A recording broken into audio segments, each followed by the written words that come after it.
this morning we've got lots packed for you on the health front. We're going to talk about the much spoken 7K study which has come out from Lancet and what it really means for your health in the long term, whether or not finally the 10K myth with that stands busted. We're going to take that up with our experts joining us this morning. Also a blend of science and wellness, a person who is at the helm of one such initiative and on a pan-India mission. What else are we starting with? There's something great that's happened in the chess world. There's a certain teen titan who has really shown the world what women's chess in India, young women's chess in India, can really stand for. We're focusing on Divya and her big win that took place a few hours ago.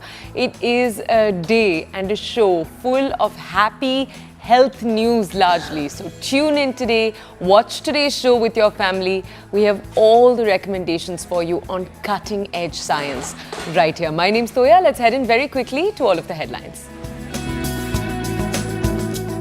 So first up, we take a look at the teen titan of chess. Divya Deshmukh creates history at 19. She wins the World Cup and the Grandmaster title. Divya now puts India on top. And all it takes is a 7,000-step mission to a healthier life. Walk your way to wellness, daily steps that defy diseases. What does it really mean in the long term? And whether or not with this, like I said, the 10K steps myth has been busted. We decode the Lancet study this morning on The Breakfast Club.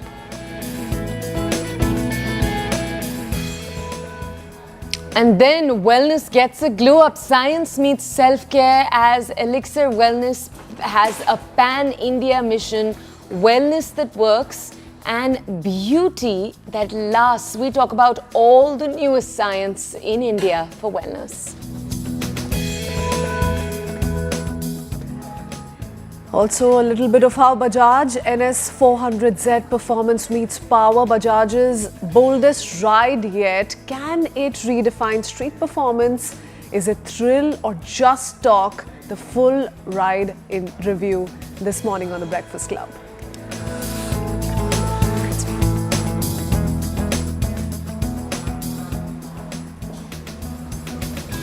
All right, first up, good morning, India. We have got a checkmate moment that's making the whole country very proud. In a historic triumph that the entire nation was beaming on with pride, 19-year-old Divya Deshmukh just became the FIDE Women's World Cup champion.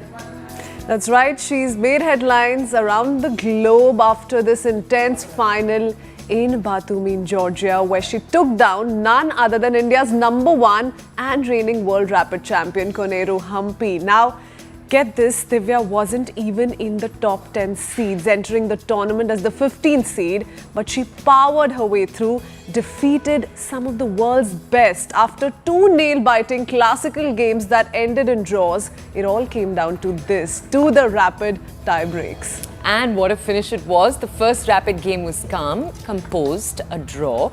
But in the second game, with the black pieces in hand and ice in her veins, Divya turned up the pressure.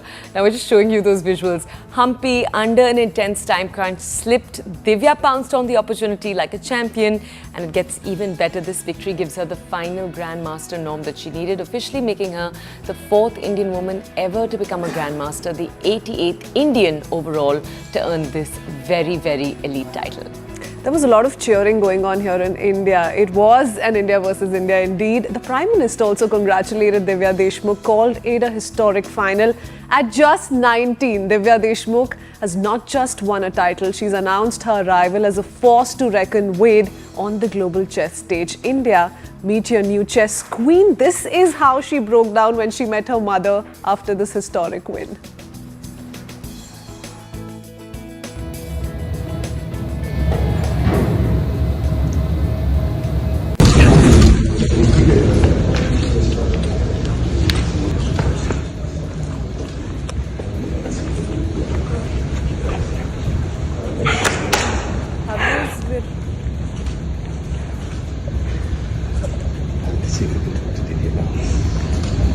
Divya, congratulations.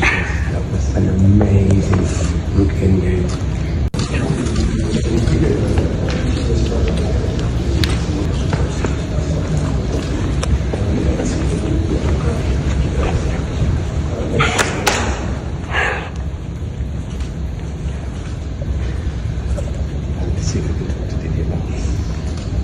Divya. I think it was fate, me getting the Grandmaster title this way, because before this I didn't even have one norm, and now before this tournament I was thinking, oh, where can I get my norm, and now I'm a Grandmaster, so there's a lot more to achieve, so I'm hoping this is just a start. हम लोग तो बहुत खुश हैं। पूरी जो दिव्या की जो मेहनत है, उसके पेरेंट्स की इतनी जो मेहनत है, इतने सालों की उसके कोचेस की जो मेहनत है, इतनी मेहनत की है हमारी बेटी ने। और ये दुहेरी है, भारत को गोल्ड भी मिला है, सिल्वर भी मिला है, तो डबल धमाका है। तो हम लोग तो अभी बस दिव्या का इंतज़ार कर रहे हैं, वो कब नागपुर आती है एंड हम लोग कब उसके साथ अपनी खुशी बांटते हैं। तो हम लोगों के लिए ये बहुत बहुत बड़ा दिन है। आई थिंक पूरे भारत के लिए बहुत बड़ा दिन है कि 35 साल के बाद भारत में ये वर्ल्ड चैम्पियनशिप की ट्रॉफ़ी दिव्या लेके आ रही है। इससे बड़ी कोई खबर आज के लिए तो हमारे लिए नहीं है, और ये सबके ब्लेसिंग्स है, भगवान की कृपा है। बहुत खुश, बहुत खुश, बहुत खुश। मतलब ऐसा हो जाना, मतलब ऐसा तो बहुत खुश होना ही है। हाँ, मेहनत तो है ही, मेहनत से, बिना मेहनत से कुछ भी चीज़ नहीं होती है ना। लेकिन वो खुद ऐसी है, मेहनत करने वाली है वो, दिन में रात में सब टाइम, वो उसका एक कंसंट्रेशन है। तो शी टेक्स दैट, ठीक, शी हैज़ टेकन कंसंट्रेशन, और काफ़ी किया उसने। हॅलो हॅलो सर, नमस्कार. हा दिव्या, तुला खूप खूप अभिनंदन, शुभेच्छा. तुझा खूप अभिमान आहे सगळ्यांना. Well done, God bless you. हा, कसं काय वाटतं तुला आता? खूप छान वाटत आहे. छान वाटत आहे ना? खूप शुभेच्छा तुला. God bless you. खूप खूप अभिनंदन. हा, thank you, thank you. All right, what a lovely day it has been for all the Indians. Lot of great news coming in from Georgia, really.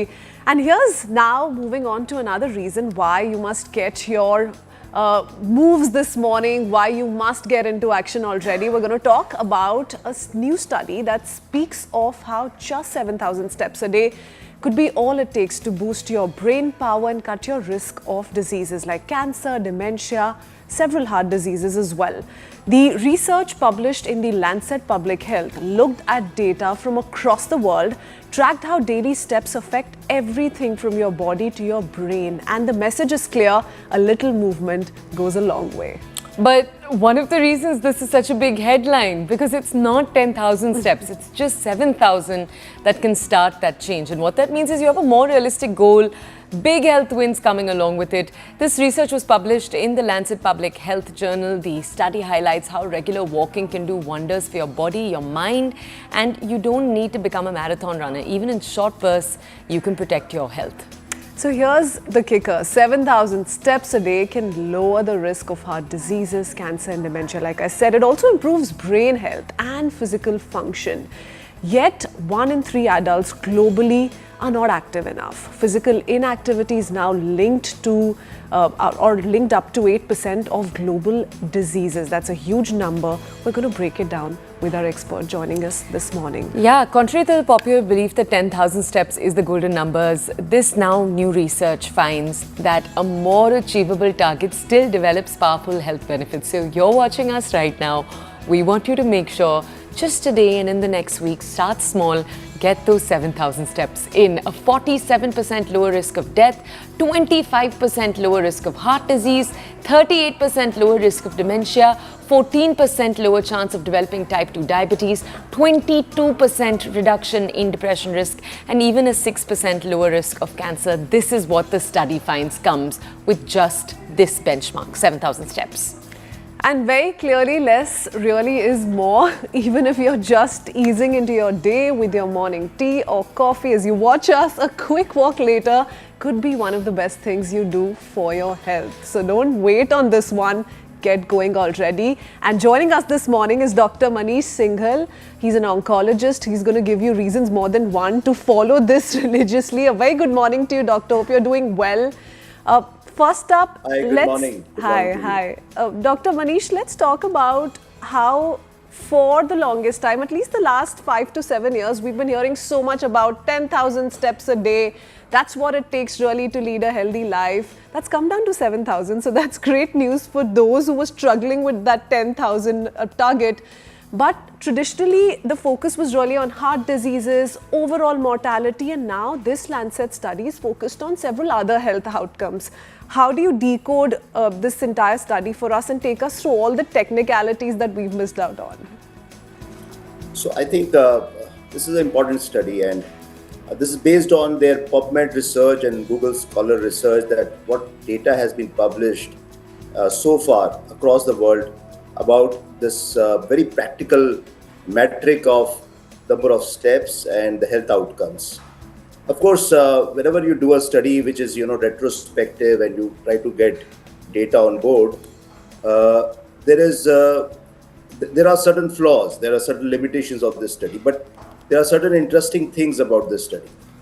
So if you look at the graphs tend to move, or it comes on equity at 2,000 steps. And the benefit starts after 2,000 steps, and it continues to benefit and plateaus around 7,000 steps for these outcomes. So a very simple way to remember this is there are four C's, there are 3 D's, and 1 F. So the 4 C's are cardiovascular disease incidence, cardiovascular mortality. They seem to become lesser and lesser up till 7,000, and then it plateaus at 7,000 steps. The benefit doesn't seem to increase beyond 7,000 steps. Then comes the cancer incidence and the cancer mortality that keeps decreasing as the number of steps keeps increasing. That means the 10,000 steps you get even better. The incidence, the cancer incidence, and the cancer mortality. So these are the 4 C's. Then comes the 3 D's. One is diabetes. That seems to decrease and keeps decreasing beyond 7,000 steps also. Okay.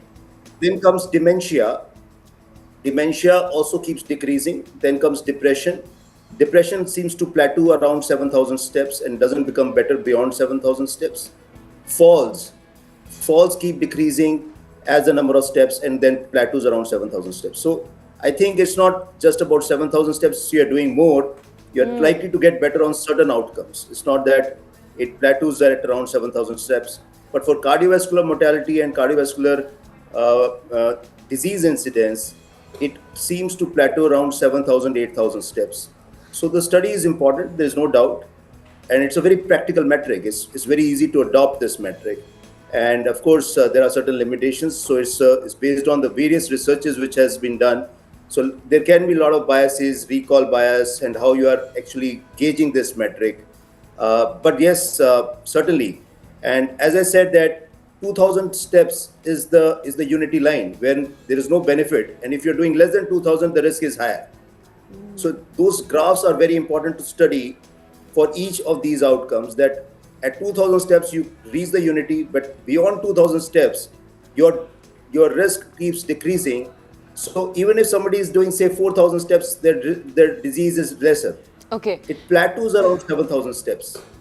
Doctor, I just want to share with our audience also, this is a publicly available study. We want to encourage you to look at it. Just Google Lancet 7,000 steps. It's a study that's come out in the last few days, and the whole study is available online. So you can look at each of these data sets, understand, as Dr. Manish is saying, that certain things plateau after 7,000, but for certain things, the improvements keep going on. So a 7,000 looks different from a 10,000. Now, Doctor, I just want to understand from you, you also touched on, because it's important that we lay all the information out there for our audience, you also said there's a limitation in the way the study is done. Tell us what that is. And I ask you that because one of the biggest things that went off in people's heads was, array, one more recommendation. We were told 10,000 a few years ago. Now there's 7,000. How do we trust every time it feels like there's, a new medical headline? So it is based on their Google research, Google Scholar and PubMed research. So whatever data has been published across the world, based on this particular metric, they could draw out all the inferences. So it is also based on some recall and how the data has been collected, etc. And this is not based on just one study. So multiple studies, around 13 or so studies they have collected from their PubMed research as well as Google Scholar research. They have compiled the data together, and that is how they have inferred it. So it's an inference or data collection, but this is there are also biases of the recall and how the data was collected in each of these 13 studies. So there can be some shortcomings, but I think the message is very clear that you tend to improve your health if you start walking, and walking is one of the simplest thing that you can do, and you can easily count these number of steps. It's a very practical metric. So I think the data is important, and it is important to understand that you may not even target 7,000. If you're not able to walk 7,000, even 2,000 is good enough. 3,000 is even better. 4,000 gets even better. For certain outcomes, it plateaus around 7,000, but for certain outcomes, it keeps coming better as you keep walking more and more. We covered that. So if you can push past 7,000, nothing like it. Don't stop at 7,000. Nothing like it. Yeah, nothing like it. You can feel free to go beyond 10K as well if time and if your body permits. It takes a lot of time though. It takes a lot. 10,000 takes a lot. I've chased 10,000. It takes 1 hour apart from your work. It's a lot of time you're setting apart. Dr. Manish, let's get a little bit into the science, because everyone who's watching this is going to wonder, yes, for the longest time we've known how if you walk a lot or if you're working out regularly, your heartbeat directly gets affected, how cardio movement leads to a better health, a healthier heart. So cardio related issues, people are aware how this is going to directly affect, but what about the other aspects, dementia, mental health, and also cancer, for instance? How does it reduce the risk of dying from cancer? So I can tell you one thing. I'm an oncologist, so I know that patients who one is your cancer incidence, because your metabolism improves, and as your metabolism improves, things improve. Your chances of getting obese decreases. Many cancers are obesity related, and almost about 7 to 8 cancers are directly linked to obesity. That is one thing. So overall metabolism. Diabetic patients are likely to get more cancer and their cancer mortality. And then bearing cancer treatment. Bearing cancer treatment is also not an easy thing. And if you have been walking regularly, your overall endurance level is higher. So you're able to bear your cancer treatment and get better off it. So I think, everything is linked. It's a complex thing. It's not that simple, but very simply put, I think it is the overall metabolism, your overall endurance level if you have been walking, your overall cardiovascular health. Just imagine a situation, somebody is ill because of cardiovascular disease and on top of that gets a cancer, is likely not to make it, right? And so is depression. So if your metabolism is healthy, just imagine if you're walking in the morning, you're likely to get less depressive, your mental health is likely to improve. So everything is interlinked, isn't it? It's already one body and everything is interlinked in between. So within the body, everything is interlinked. So that's the reason, it has many connotations. If you're walking, your metabolism improves, your diabetes improves, your cardiovascular health improves. Even if you were to get cancer on top of this, you're likely to survive it better because you are health conscious, you're likely to detect it early. So there are many interlinks between these. And if you join all the dots, you're likely to make sense of all of these which is happening. Dr. Singhal, one of the reasons we wanted you on today was because you very much, you walk the talk. You also are very particular about your own health, your own, making sure you get your own steps in every single day. We've spoken about that in the past. And we really wanted a doctor who walks the talk because sometimes that's rare to find. But doctor, thank you for joining us here on the show.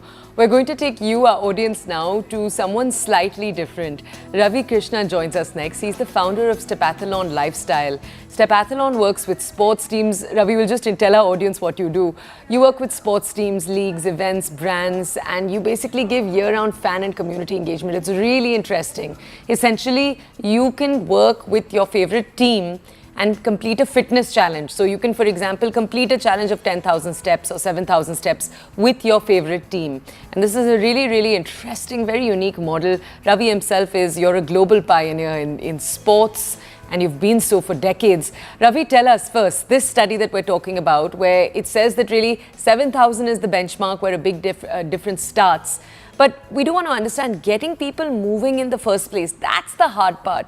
You've been doing this for decades. What have you learned about the science of or the behavior changes that are needed to actually make this kind of shift in one's life long term? One of the most important changes for us as a platform has been the addition of fan engagement to our offering and our focus on fan engagement as a vehicle to create behavioral change. And ultimately, human beings need motivation, right? And I think by juxtaposing the rewards and recognition, with things that people already engage with, their favorite team, their favorite event, their favorite celebrity, etc., there is a potential and propensity to create positive habits. At the end of the day, behavioral change is about forming positive habits that you can adopt consistently. That's the whole thing about health and wellness. You need to be consistent. And if you can juxtapose the messaging and the outcomes with things that people already engage with positively, then I think you have a chance to create positive impact, which is what we're all about. All right, this is a unique initiative, isn't it, Toya? Yeah. I mean, ensuring that fans are engaged with their favorite teams in a way that also impacts their health in a positive manner and with a long-term vision. Splendid work, Ravi. But tell us about how does shifting behavior really work? We've always been committed to creating a healthier, happier world through creating engagement and community. Ultimately, human beings, are pack animals. One of the ironies of the world in which we live is that we're more disconnected in a connected world. And that's something that we seek to change at Stepathlon and at ACE through the platform. And I think ultimately everyone talks about content. Let's start with content. I mean, the messaging is important. Everyone talks about content being king, but these days there's content everywhere. So that content must cut through. So by attaching the messaging to your favorite team, we work with Gujarat Titans, for example, in the IPL, or with your favorite event, like we're working with World Rugby now in the Women's World Cup. You are talking to fans that are already predisposed to being engaged. And then you can get the messaging through. And then there's a greater chance of that being adopted. And that leads to, consistent behavior, especially if you then link it to rewards, whether it's, some signed merchandise or tickets or the ability to interact with a celebrity, an athlete, or someone else they admire. And that will then motivate them to participate. And we set challenges around these things. So do this and you could potentially win this. And human beings ultimately need to be motivated. And if you can link all of that to something that people already love, we've seen incredible things like around weight loss, about reduction of blood pressure, all those sort of markers to lifestyle disease. So ultimately, I think if you can incorporate all this into people's daily lives, and sport and entertainment form with people's daily lives, then I think you have a chance of making impact. Can you give us a concrete example of actually having done that? One example of using a sports team or a league and changing people's lives? Yeah, we've seen many examples in our race with the Titans, for example, which is our initiative that we do with the IPL team, Gujarat Titans. We've seen significant numbers of fans losing weight, reducing blood pressure, increasing frequency of activity and duration of activity. And this is one thing also that I really want to say. Not everyone has to do the same thing. The journey to that destination, and that destination is, better health, which leads to a better lifestyle. The paths can be different. I could be a runner, you could be a swimmer, someone else could be a cyclist. And one of the things that we try to do is be inclusive. And I think that leads to, and then the other thing is that once one outcome improves, what you see is people adapt their healthy habits. So, for example, once people lose a little bit of weight through maybe being more active, they'll start to eat a little better. So they'll improve their nutrition. They might start to try and sleep a little longer, so improving their recovery time. And all of a sudden, one good habit leads to another good habit. And I think that's what we try and do. Small changes, small habitual changes across multiple areas. Those can all add up to significant change. Well, Ravi, this entire movement is so very close to your heart, and you've been monitoring it at least the last 1 decade or so. What's your experience been like in terms of how people are responding to this entire phenomena? how does the average Indian think like when it comes to fitness? Is the mentality, the basic attitude towards fitness changing? I think it's pretty hard to even identify the average Indian. I mean, India is more like a continent than a country. But I will say, I will say that, I've been now, I grew up in Australia, as you know, but I've been, in India now for 29 years. So I've seen a huge change in attitudes towards wellness, and especially towards, prevention. I think that wellness was pretty much focused on symptom and then cure when I first got to India. But I think now you're seeing people understanding the impact of positive change across movement, nutrition, etc., to overall health and happiness. But I think the average human being, whether they're Indian, Australian, Chinese, whatever, I think everyone's challenged by three things that impact health and wellness: time, space, and money. And I think really at the end of the day, these are the three greatest barriers, I think, or excuses that people give not to adopt healthy behavior. And I think it actually requires a lot less time, a lot less space, and a lot less money than people think. I think the marketing companies, and the companies that have vested interest in these industries have a lot to answer for perhaps making a much bigger mountain to climb than it really is. And we want to show people that you don't have to do that much. Tell us, Ravi, lastly, your model where you are essentially engaging fans with their sports teams and getting them to move. You're essentially you're gamifying this whole experience. You're gamifying health. And is that the future of preventative health, do you think? That people will be pursuing health, but in non-direct health areas, like playing games, like going out there and doing community engagement?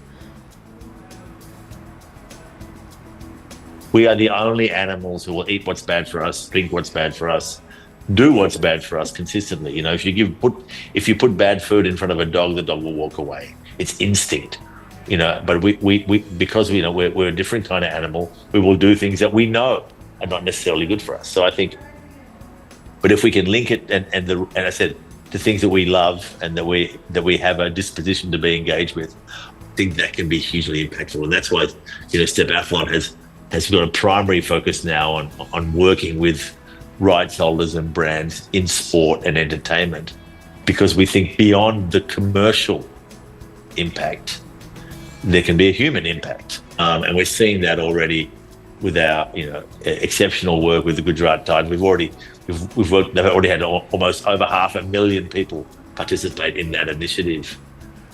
In 3 years, it took us 10 years to get to that number in corporate wellness. We believe working with, because there are so many fans on the planet, and everyone's a fan of not just one thing, but multiple things. And we think fandom and sports and wellness are natural bedfellows, hand in glove. And if you can get those together, then I think we can really make an impact on the health of the planet, not just now, but generationally. And I think kids love sport. They love it. They love their icons. And if you can create healthy habits early, even if they wander away from those at some point in their lives, they'll come back to them. So I think we're looking for generational impact. Ravi, in particular, I love the part where you said that it actually doesn't take that much time, space and money to lead a healthier life. And I think that's the cue that everyone needs to follow here, really. It's better late than never. So let's get going with our 7,000 steps to begin with. Thank you so much, Ravi, for speaking to us. Thank you. It still is really hard, and I do want to sort of give kudos to everyone who's starting off on their journey today. We are so proud of you. We are going to head into a quick break, and on the other side, we're actually staying with health and self-care. And what we're taking a look at on the other side, really interesting, we're looking at one of the leading names in luxury, medical wellness. What is medical wellness? And what are the new treatments that are coming into the market? Take a look on the other side.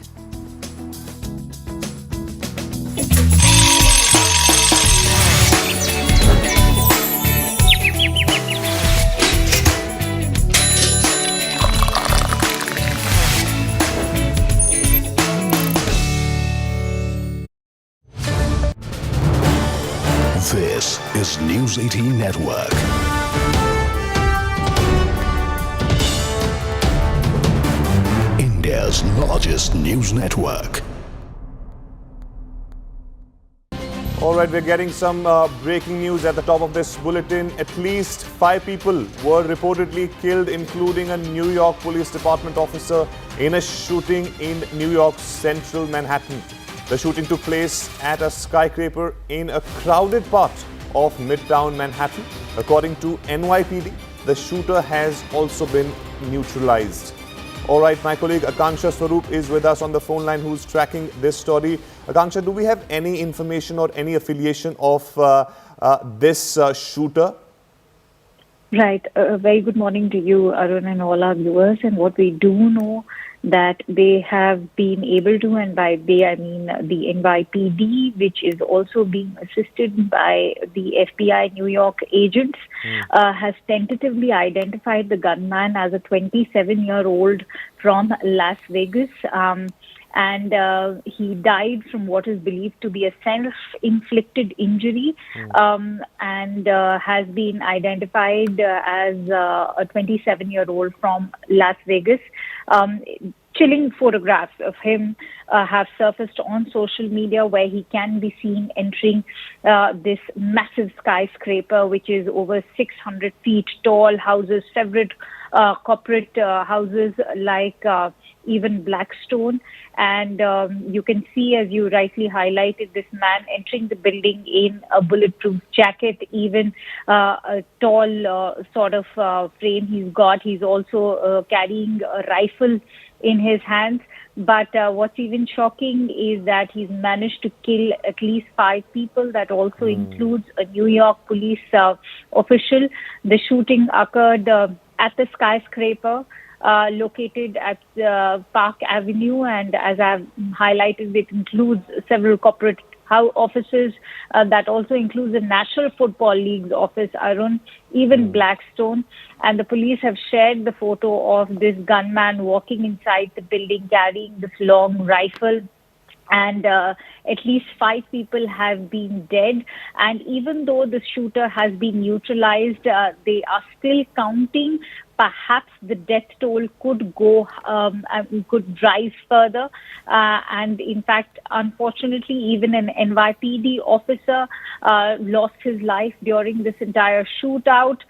He, in fact, even shot back at the shooter. And we've already seen how the FBI Deputy Dan Bongino took to X to warn everyone when it was an active scene of crime. The New York City mayor also, Eric Adams, in a video on X, asked people who are in the building to remain there, and that law enforcement was conducting a floor-by-floor search of the entire corporate building, which we believe is still sealed at the moment. And several victims have already been rushed to a nearby hospital as they are being treated over there. So what we can see is that the FBI is currently assisting the NYPD on the scene of this Manhattan shooting. And it's extremely shocking how this has happened, say, in a high-profile locality like Park Avenue in Manhattan, which happens to be a hub of various corporate houses, Arun. And even the Attorney General, Pam Bondi, took to social media and announced that she has set up a command post to assist with the shooting in New York City. Important to highlight that it comes at a time when we are all witnessing almost daily shootouts in the entire United States. Gun violence is very much on the rise, and the current administration of the U.S. president is also being blamed for it because he is somebody who's standing up for gun rights and the gun lobby in the United States. In fact, there's also been a shootout in Nevada as we speak. So we are seeing gun violence on the rise. Several Democrat states, and remember, this is a shooting that has taken place in New York City, which, as we all know, is a Democrat stronghold. And several Democrats have been talking about how the New York Supreme Court has been doing away with rights to carry guns on public locations. And they're seeing that now the rulings that have been coming are in favor of the gun lobby, which is really not going to fare well for the American citizens. We'll have to see if Donald Trump really takes an active stance with regards to the rising gun violence in the United States. Gun culture in United States is something which is being criticized. There have been debates on that front. Thank you so much, Kanksha, for putting this story into perspective. Now, let's take you to CNN to get the latest on this story. The second floor, 33rd floor. But meanwhile, they have to clear literally every office because there are people who may have run without their phone or any access to further updates, who are barricaded in closets or rooms, or hiding under desks, or locked inside someplace where they now, can't get out. But they're gonna clear that whole building, so that's gonna take time. In the meantime, they're looking at those spaces. The NFL in that building is on the 5th floor, where he was on the 32nd floor, where there's a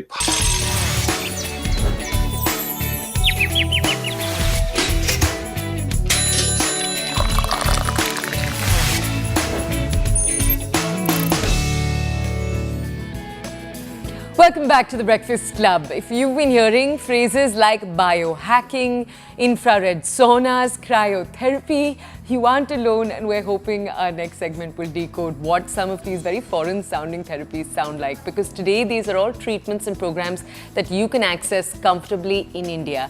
As pockets of new India are seemingly obsessively chasing good health, today we thought we'd spotlight one space that's pioneering this change.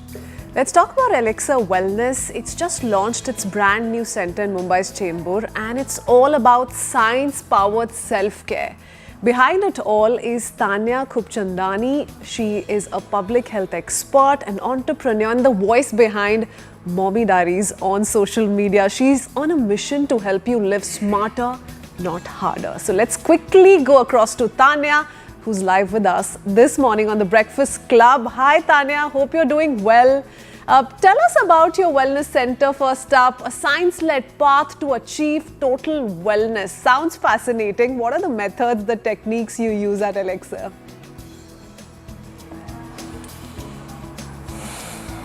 Hi, so basically I started Elixir Wellness in 2022. We started as a one tiny room with 4 recliners in Cooperage, and we've grown from there. Now 3 years later, we have 28 IV therapy centers across the country, including Delhi and Bangalore. And in Bombay, we have 5 centers that are run by me. And the main ones, our flagships are Pere Road and Chembur, but we have centers in Santa Cruz, Juhu, and Khar as well. And the growth journey has been incredible, but what's been my driving force behind it is my personal interest in preventive care. I feel preventive care, longevity, and biohacking is the absolute future. And basically what I've noticed since we've started is that, of course, there's a huge interest in beauty, but the customer and the audience has also shifted, where there's a lot of awareness that has come in and what these technologies and these techniques are. So cryotherapy, infrared sauna, hyperbaric oxygen, red light therapy, these are all things that we do to increase the mitochondria in the body and to make sure that we're getting our clients and ourselves, our team, and I all use these therapies as well. We're trying to make sure that we give you the best quality of life in the years we have. Tanya, for all of those who've not heard about all of these, they sound fancy, biohacking, cryotherapy, infrared saunas. What do these different therapies aim to do? Just break it down for us. I want to talk more about the sauna because I feel like that's something that I myself have seen such a huge difference. So the cryotherapy machine is something else that's super popular. It's more for sports recovery versus a sauna will help you with recovery but also muscle building. Cryotherapy, for example, you get in if you have any aches and pains. We have two types of cryo. There's a local cryotherapy, which is nitrogen based. That's a spot application. If you hurt your back, your knee, if you're just sore in a particular place, that's a great one to get into. But there's also a whole body cryotherapy chamber, which you get into. Your head is out, and then it's a nitrogen based chamber. And that actually goes down to minus 190 degrees, which sounds really shocking, but you're actually only in there for 3 minutes. Okay. We have a team in there, we have music on. My technicians are always in there encouraging our clients to keep moving, to keep going, so that they stay motivated and don't jump out or open the door and request to come out earlier. And it's something that everyone manages to complete because we keep your morale up, and it's really the last 30 seconds where you feel that, okay, it's cold, particularly on your feet, but if you keep moving, you're fine. Cryotherapy is something that's been shown beyond the muscle effects to actually help with mood. It helps you turn on your parasympathetic nervous system and stimulates the vagal nerve. So it actually has been used now, and studies have come out showing its use with major mental health disorders like depression and anxiety.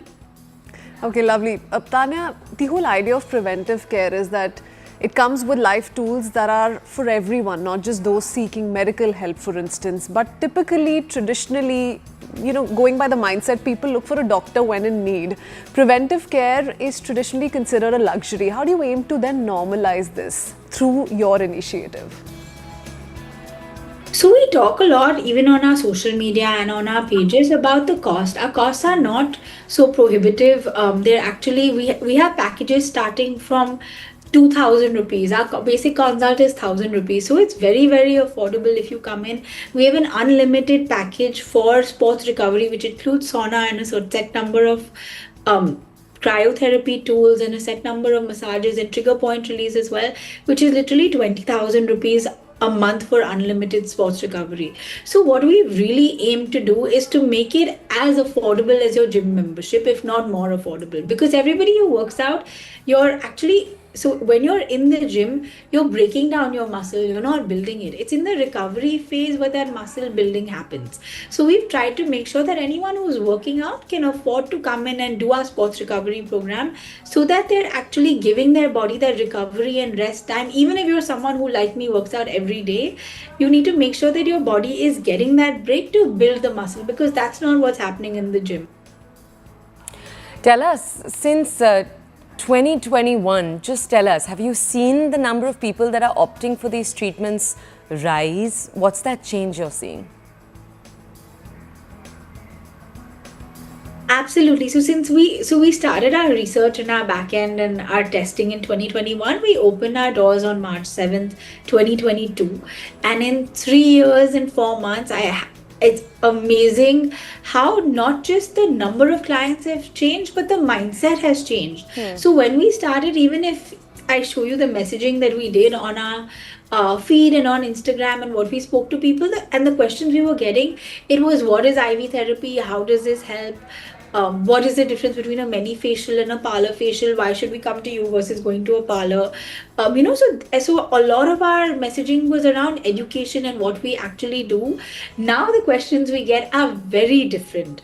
3 years in, we've done over 40,000 IV therapies, and we have a large number of patients coming into the clinics each month.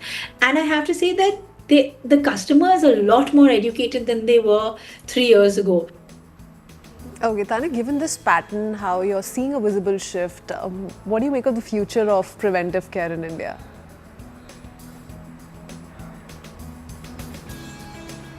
I'm so impressed that people are now coming in, knowing what these terms are, and saying that this is a tool that I've heard of, that's what I want to use. The education and just the knowledge that has penetrated through the masses over the last 3 years is unbelievable. So that's something that I'm sure will continue.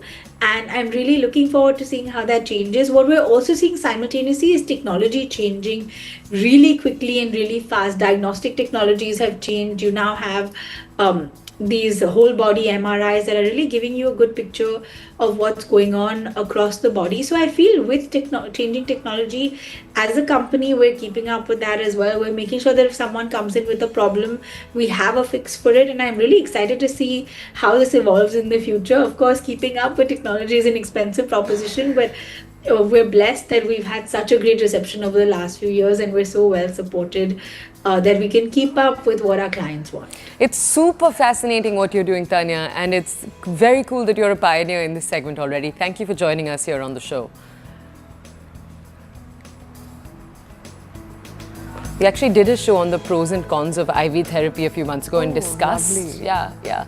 But yeah. Really great work, and really hoping that coupled with the 7,000 steps, this is going to do wonders in the long term. All right, shifting our attention now to our auto segment. The all-new 2025 Bajaj Pulsar NS400Z has hit the roads finally. We took it out for an in-depth ride review, and we brought you the answer to the key question. What's the verdict, and is this still getting the crown for the best value performance bike in its class? Take a look.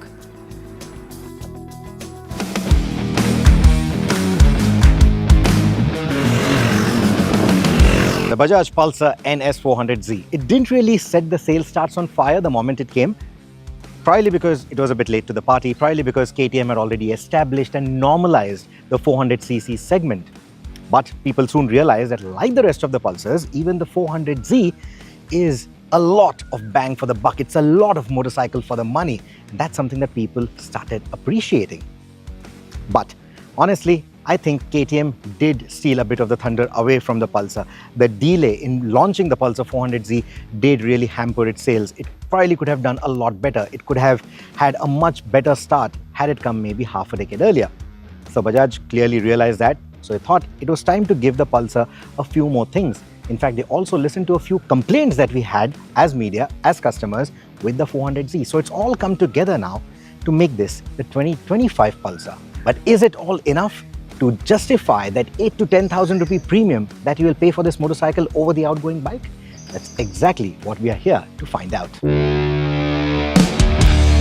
The core of the NS400Z remains the same, proven 373cc single-cylinder engine, but it now pushes out 43 PS, up from the earlier 40 PS and closer to the KTM territory. Additional 3 PS may not sound like earth-shattering numbers, but more power is always good. Some of you will have a lot of fun fighting spec sheet wars, while most of you will appreciate the better rideability and the performance enhancements it brings to your everyday riding. Acceleration feels livelier now, and Bajaj claims it's over a second quicker to the ton than the earlier 40 PS version. It's still a peaky motor though. The real punch only kicks in beyond 6,000 RPM. The revised engine now revs to 10,300 RPM, up from the previous 9,700, with the sport mode now nudging the limiter to 10,700 RPM. That extra headroom gives the bike a bit more top-end flair, while still retaining the approachable nature that made the NS400Z easy to ride in the first place. It's more urgent when you want it to be, without becoming intimidating. That said, I do wish the next update finds a bit more zest in the 4,000 to 6,000 RPM range, where the bike still feels a little flat or well-mannered when you're not wringing its neck. A bit too well-mannered, I would say, for a Pulsar. Bi-directional quick shifter at this price point, I think that's great news. And it's also a game changer because with Bosch, Bajaj have developed this quick shifter to be without any sensors. So no fancy hardware, which is great news because in our dusty conditions and at this price point, I don't want that quick shifter failing after a few years. Hopefully this won't, because it is a very less complicated system compared to the fancy electronics that we see on some of the other motorcycles. The system only works in sport mode, but when it does, it's surprisingly refined for something at this price point. Yes, I'm genuinely excited about it. Bajaj has managed to deliver a feature that feels far more premium than you would expect at this price point. It's natural, intuitive, and responsive. Whether you're crawling through traffic or gunning it on open roads, clutchless shifts both up and down feel smooth and effortless. It's not perfect though. At higher revs, say around 8,000 RPM and up, clutchless upshifts aren't quite as seamless as the more sophisticated systems. There is a slight pulse between the ratios, but it's only noticeable if you are really hunting for flaws. So yes, I'm nitpicking. The fact that such a system exists here at all and works this well is a testament to Bajaj's ability to stretch a rupee further than most. When we initially reviewed the Pulsar NS400Z, we complained about a spongy brake lever feel, lack of that bite, especially because we've been spoiled by the KTMs from the same stable. And that is where Bajaj has made that significant and meaningful upgrade. You now get sintered pads. These are still Gramicas, but you get sintered pads with the motorcycle. In fact, this is the only Bajaj on sale at the moment which gets sintered brake pads. And that makes a world of a difference. The sintered pads feel wooden at first, but once they warm up after a few hundred meters of riding the bike, they display an improved braking feel, a stronger bite and better feedback as well through the lever. It gives riders additional confidence, particularly when braking from higher speeds or tackling tricky road conditions. All right, with that, it's time for us to head into a very short breather. We'll be right back. We're not done as yet. Stay tuned.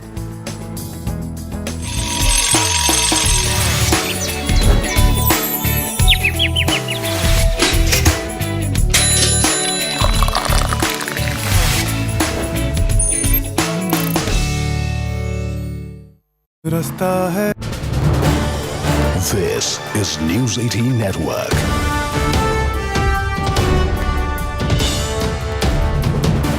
India's largest news network.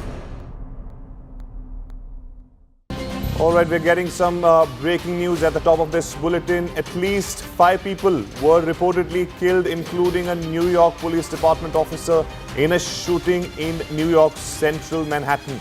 The shooting took place at a skyscraper in a crowded part of Midtown Manhattan. According to NYPD, the shooter has also been neutralized. All right, my colleague Akanksha Swaroop is with us on the phone line, who's tracking this story. Akanksha, do we have any information or any affiliation of this shooter? Right. A very good morning to you, Arun, and all our viewers. And what we do know that they have been able to, and by they I mean the NYPD, which is also being assisted by the FBI New York agents, has tentatively identified the gunman as a 27-year-old from Las Vegas. And he died from what is believed to be a self-inflicted injury, and has been identified as a 27-year-old from Las Vegas. Chilling photographs of him have surfaced on social media, where he can be seen entering this massive skyscraper, which is over 600 feet tall, houses several corporate houses like even Blackstone. And you can see, as you rightly highlighted, this man entering the building in a bulletproof jacket, even a tall sort of frame he's got. He's also carrying a rifle in his hands.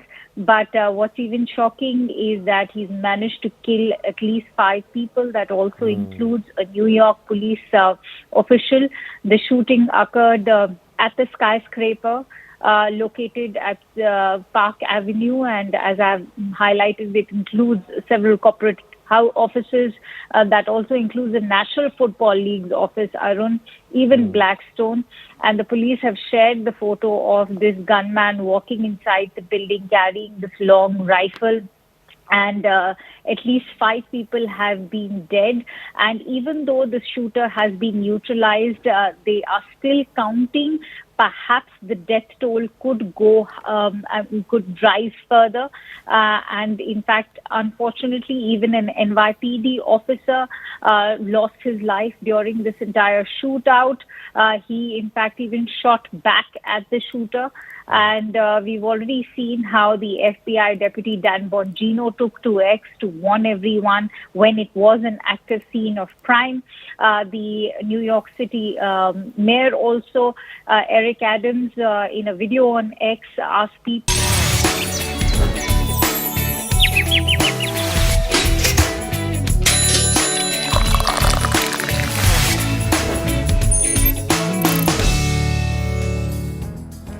Welcome back. Now we bring to you a special section on financial markets powered by Money Control Pro, Money Control's premium destination for investing and business insights.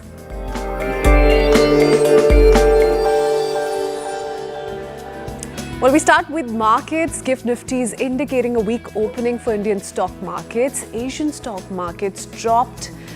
Morning trade, investors are now waiting for economic data and corporate earnings.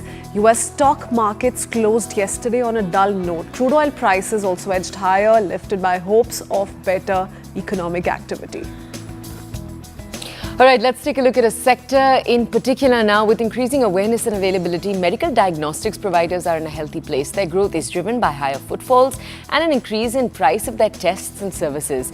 Their popularity extends beyond metro cities. It's spreading fast to Tier 2 and Tier 3 cities. Healthy business prospects are prompting players to embark upon significant project expansion, and you can log into Money Control Pro to find out more about the medical diagnostics sector, catering to the auto industry and other actionable insights on the market. It's the premier destination for all investing views and financial insights that you're ever going to need, brought to you by Money Control.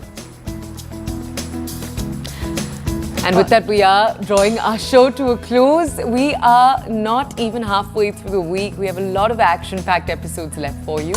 Let us know what you want to see us cover. You can always reach out to us at The Breakfast Club. We are at CNN News 18 on X or Twitter. And we've not decided what we're going to take up for the rest of the week. So please feel free to ping us with your messages, your thoughts, what you think we should talk about on The Breakfast Club. We'll see you tomorrow morning.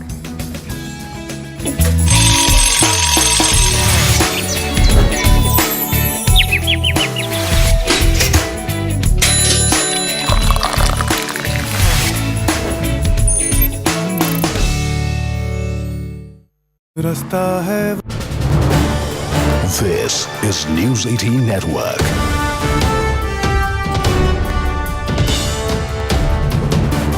India's largest news network. All right, we're getting some breaking news at the top of this bulletin. At least 5 people were reportedly killed, including a New York Police Department officer, in a shooting in New York's central Manhattan. The shooting took place at a skyscraper in a crowded part of Midtown Manhattan. According to NYPD, the shooter has also been neutralized. All right, my colleague Akanksha Swaroop is with us on the phone line, who's tracking this story. Akanksha, do we have any information or any affiliation of this shooter? Right. A very good morning to you, Arun, and all our viewers. And what we do know that they have been able to, and by they I mean the NYPD, which is also being assisted by the FBI New York agents, has tentatively identified the gunman as a 27-year-old from Las Vegas.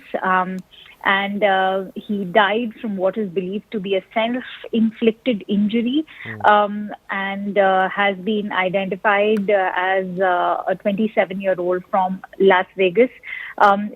Chilling photographs of him have surfaced on social media, where he can be seen entering this massive skyscraper, which is over 600 feet tall, houses several corporate houses like even Blackstone.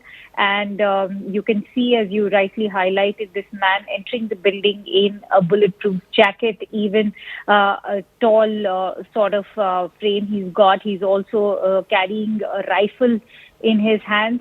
But what's even shocking is that he's managed to kill at least 5 people. That also includes a New York police official.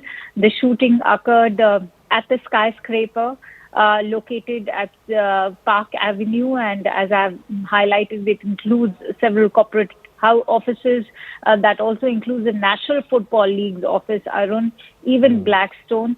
And the police have shared the photo of this gunman walking inside the building carrying this long rifle. And at least 5 people have been dead. And even though the shooter has been neutralized, they are still counting perhaps the death toll could go, could rise further. And in fact, unfortunately, even an NYPD officer lost his life during this entire shootout. He, in fact, even shot back at the shooter. And we've already seen how the FBI Deputy Dan Bongino took to X to warn everyone when it was an active scene of crime. The New York City mayor also, Eric Adams, in a video on X, asked people who are in the building to remain there, and that law enforcement was conducting a floor-by-floor search of the entire corporate building, which we believe is still sealed at the moment. And several victims have already been rushed to a nearby hospital as they are being treated over there. So what we can see is that the FBI is currently assisting the NYPD on the scene of this Manhattan shooting. And it's extremely shocking how this has happened, say, in a high-profile locality like Park Avenue in Manhattan. Good morning and a very warm welcome. Thanks for staying tuned to CNN News 18. I'm Kritsween Valia, and here are the top headlines we're going to talk about over the next 1 hour. Day 2 of Operation Sindoor debate in Parliament today. Home Minister Amit Shah to speak at 12 noon. Prime Minister Modi to intervene at 7 p.m. Defence Minister Rajnath Singh to initiate debate on Operation Sindoor in Rajya Sabha today. Mallikarjun Kharge will lead the opposition's charge. As opposition harps on Donald Trump's claim, S. Jaishankar sets the record straight and Parliament says no phone call between Modi and Trump during military action between India and Pakistan.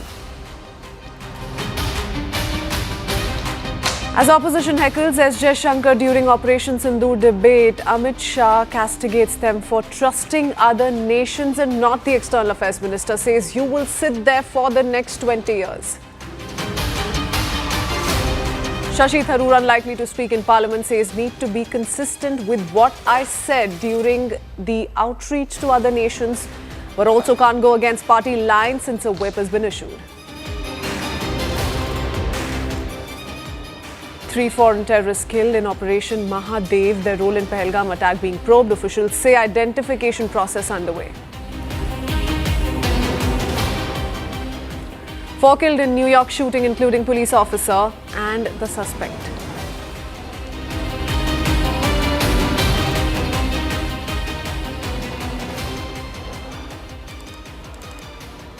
Well, the Parliament is set for a heated day 2 of Operation Sindoor debate with Amit Shah to speak at noon in Lok Sabha. And Prime Minister Narendra Modi is scheduled to address Lok Sabha at 7 p.m. Leader of opposition Rahul Gandhi will also be speaking. All of this a day after the government mounted a strong defense of the military operation with Pakistan. Defense Minister Rajnath Singh issued a stern warning to Pakistan, stating that any future misadventure would be met with renewed strikes. Even External Affairs Minister S. Jaishankar echoed the government's tough stance, calling the operation a clear and loud message to both Pakistan and the terrorists it supports. His remarks, however, were interrupted by opposition disruptions, multiple of them prompting a sharp rebuke from Home Minister Amit Shah. Congress MP Gaurav Gogoi led the opposition's charge, demanding clarity on alleged US involvement in the India-Pakistan ceasefire. That's the sum and substance of all that transpired yesterday. It's going to be a fiery day 2 in Lok Sabha and Rajya Sabha. First up, I do want to go across to Pallavi Ghosh and Aman Sharma, who join us with the latest. Pallavi, let's begin with you. Tell us a little bit about what we can expect today going forward of the host of arguments which were made in Lok Sabha yesterday. Rajya Sabha also set to see some fireworks. Essentially, the government putting up a strong front with regards to what it has maintained all throughout during Operation Sindoor. Christine, today even the Rajya Sabha is going to have the first day of debate and discussion.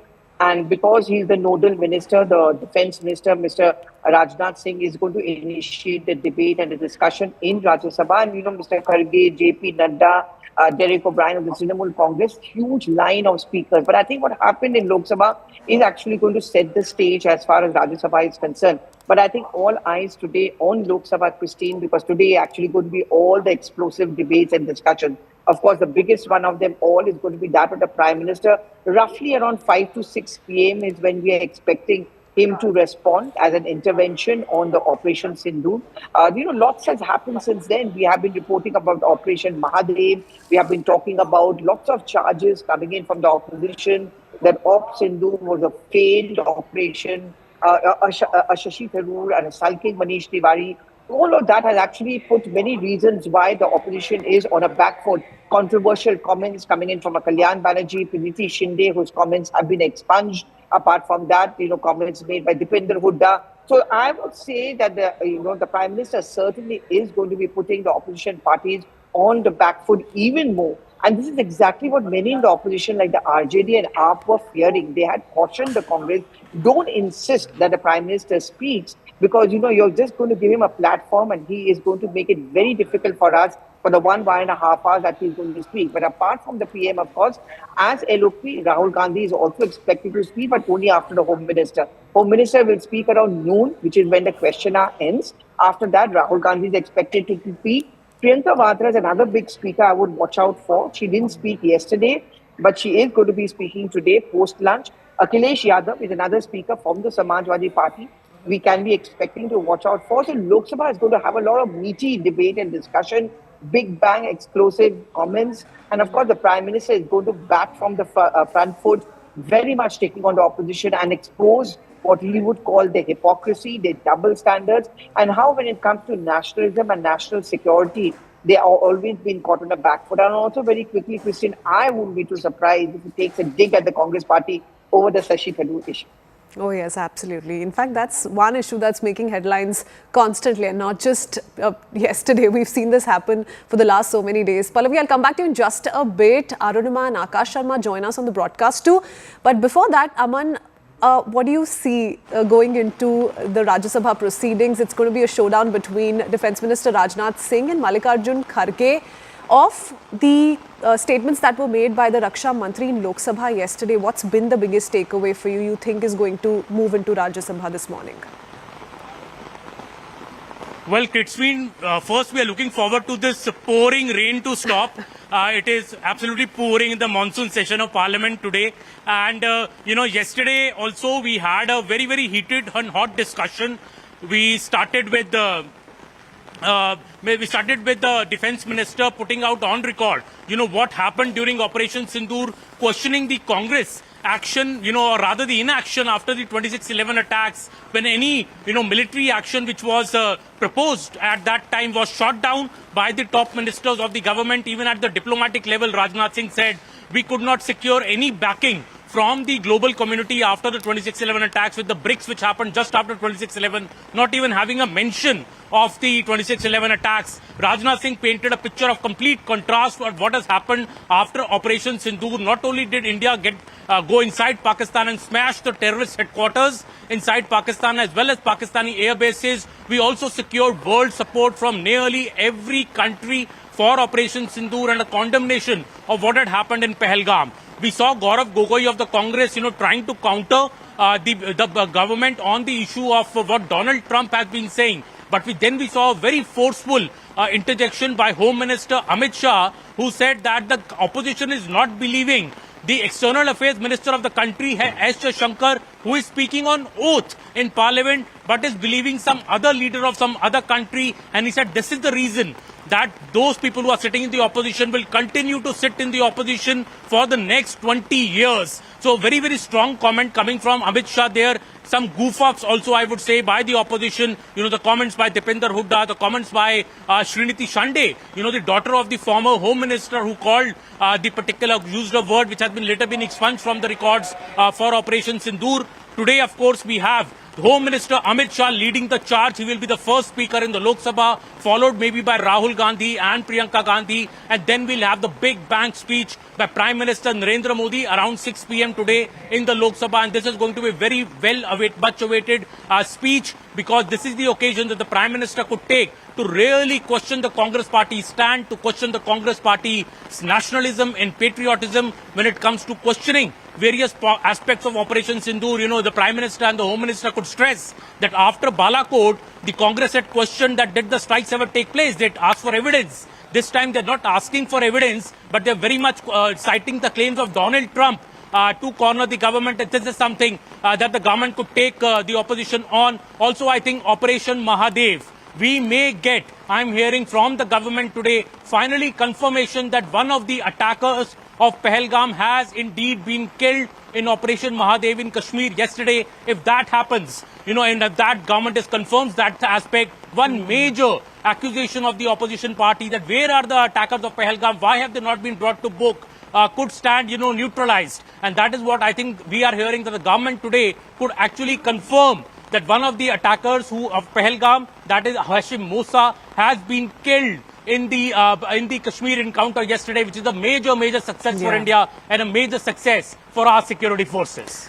Oh yes, and going by yesterday, Aman, unlikely that the rain will calm the fireworks expected both in Lok Sabha and Rajya Sabha. We'll come back to you in just a bit. Arunima, you're at the North Block. Tell us a little bit about what you made of the Home Minister's comments yesterday. All eyes on the statements he makes today, but he was very stern in calling out the opposition and said, your plan, it seems, is to sit right there for the next 20 years.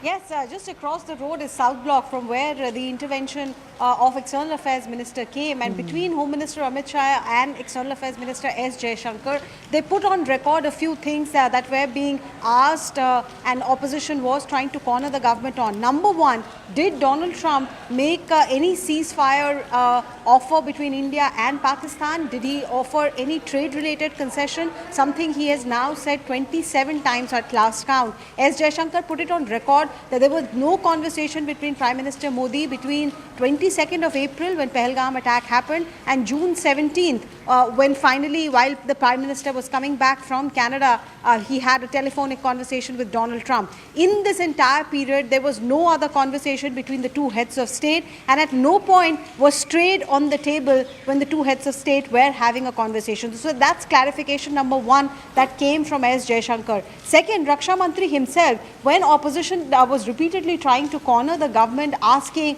have we lost any jets? Again, something that Donald Trump referred to without naming a country. He had said that there were 4 or 5 jets that were down in that conflict. Raksha Mantri Rajnath Singh did not give a straight yes or no, but what he did say, the opposition, was that in a examination situation, what should matter is the marks that you score, not whether you have broken a pencil or lost a pen. So I think for those who are reading between the line, it is very clear this is the earlier position that the CDS had also taken in a media interview, and this is the official stated position of Government of India now, that the aim of Operation Sindoor was first to demolish the terror infrastructure. Was that achieved? Yes, and emphatic yes came from Raksha Mantri and later from External Affairs Minister as well. Second, did India give a bloody nose to Pakistan when it tried its misadventure? Again, the answer is yes. So on these two counts, it's an emphatic success of Operation Sindoor. So the stage has been set for the Prime Minister to now come and dismiss everything that the opposition has said. One thing, like Aman was also pointing out, the timing of getting Hashim Musa definitely is great for government. Hashim Musa, sources are confirming to us since yesterday, alias Suleiman, the alleged mastermind of Besaran, and 2 others have been gunned down officially the Chinar Corps, the Northern Command or the Jammu and Kashmir Police, their official position is that identification process is still on, but that perhaps could be because Parliament is in session. This question has been asked again and again, and the government could take the House into confidence. So one thing that was proving to be a soft corner for the government, even that has now been dealt with. Those responsible for wiping off the sindoor of the women who had gone to Baisaran, they have been brought to justice as well. Okay, yes. Yet there's a certain noise that continues to be made, in the opposition camp, and that perhaps is only going to see an escalation in the next few hours. Arunima, we'll come back to you in just a bit. Akash, stay on with us.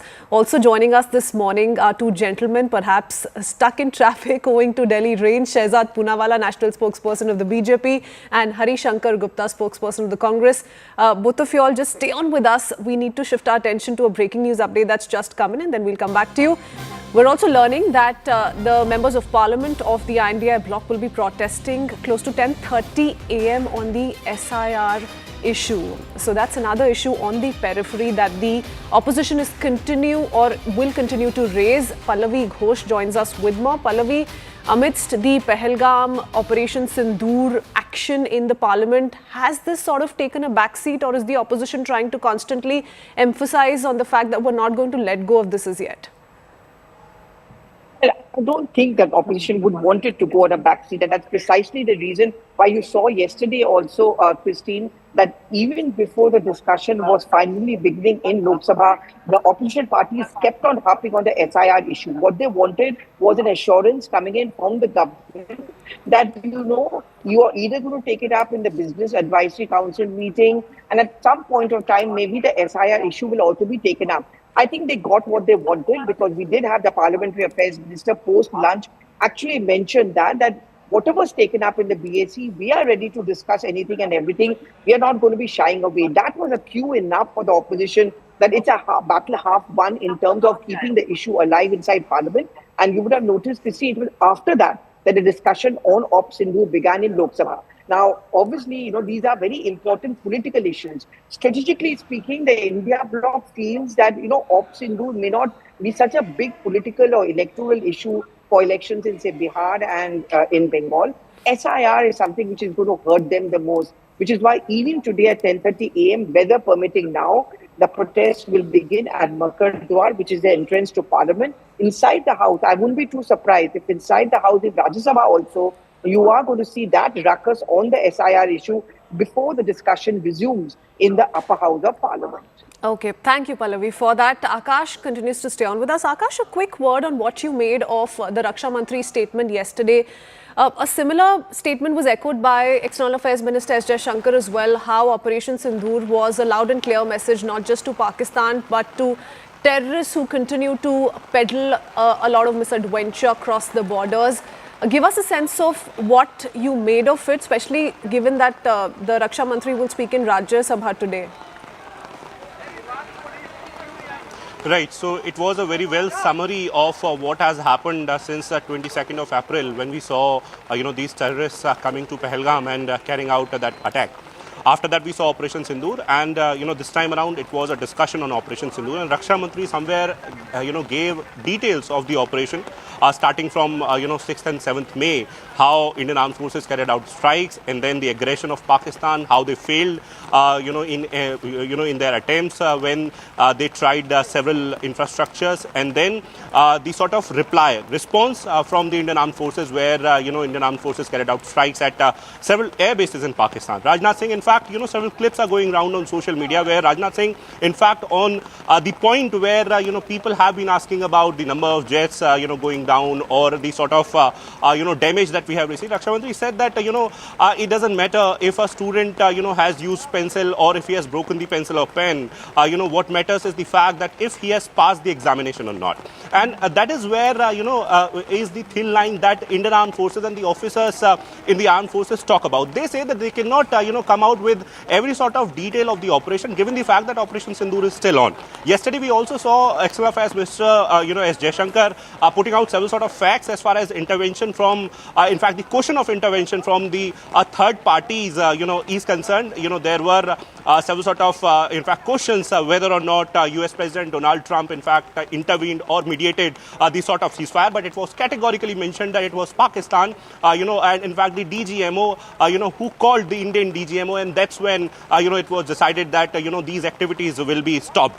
Now, Operation Mahadev is something that is also very important given the fact that it was the very first day of the parliament, and yesterday Indian Armed Forces got a major success given the fact that they had neutralized these 3 terrorists. Arunima was pointing out that how Musa is one possibility who can be in fact one of those 3 individuals, though identities are not clear, but we are waiting, in fact, expecting some sort of update today, official update today, and it's a big success also because of the fact, Rishwin, there's one interesting story. I was in Dras on 25th and 26th of July. Yeah. On that particular day, on 25th, we saw that Northern Army commander is very much there in Dras, in Kargil. He met with journalists.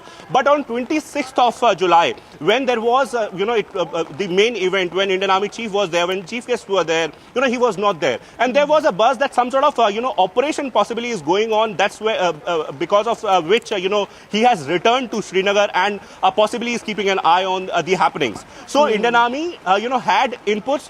They were working on the sort of communication that they had intercepted, and that's when, the Para-SF and the Rashtriya Rifles Jawans in fact went in that particular area at around 11 a.m. They saw some movement, and in fact using quadcopters and drones they carried out surveillance, and then the successful Operation Mahadev has happened. Now, yes, identities are important given the fact that everyone is asking for those individuals who were behind the Pahalgam terror attack, but we'll wait for some sort of official confirmation. Officers are indicating that they have got a major success.